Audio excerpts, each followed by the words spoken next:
on m'avait dit et répété, ce personnage-là n'est pas assez sympathique. Ce personnage-là manque d'empathie pour ses enfants, blablabla. J'ai dit, tabarnache, c'est ma mère elle de même. J'ai envoyé ça à ma sœur, qui connaît bien ma mère. Elle m'a dit, c'est notre mère. Fait que je suis revenu au bat, j'ai dit, c'est ma mère, je suis désolé, ça va être ça. Fait que j'ai assumé ça et ça donne un excellent résultat.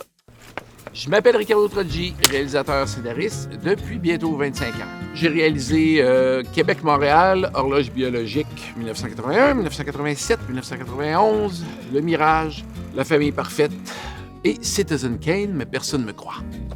Faire un long métrage, puis ça c'est exceptionnel, c'est régler des problèmes du jour 1 au jour 30, mais c'est juste ça. Le plaisir de faire un long métrage, je pense, c'est quand on en parle avant puis quand il est fini, mais en tant que tel, quand tu fais, je me demande si on a tant de plaisir que ça. Tu te fais comme donner une petite claque d'en face à chaque 15 minutes. Ça marche pas. Ça, il est en retard. Ça, il arrivera pas. Gna. C'est un peu comme un boxeur. C'est un peu comme un boxeur. C'est manger des claques à la gueule. Des fois, tu peux te faire mettre knock-out quand le public regarde ce que tu as fait. Mais idéalement, tu essaies de rester debout et de recommencer. Voilà. Le plus grand défi en cinéma de fiction, c'est de se trouver une signature. Moi, quand j'ai commencé à faire mes films sur ma vie, j'ai fait comme, OK, là, j'ai trouvé une switch, j'ai ma voix dedans, tout. Je fais là, je sens que j'ai de quoi de singulier que j'ai pas vu. Mais à l'encontre de ça, si tu pars de trucs qui te sont arrivés, puis tout, puis t'acceptes de faire confiance à la réalité, c'est-à-dire, il m'est arrivé ceci, c'est peut-être pas spectaculaire, mais c'est vrai. T'arrives à toucher les gens pareil, ça, je trouve ça vraiment satisfaisant. Je fais comme, plus ça va, plus j'ai le goût de faire confiance à la vérité. Parce que tu fais comme, ça semblerait encore la meilleure arme pour se rendre au cœur des gens.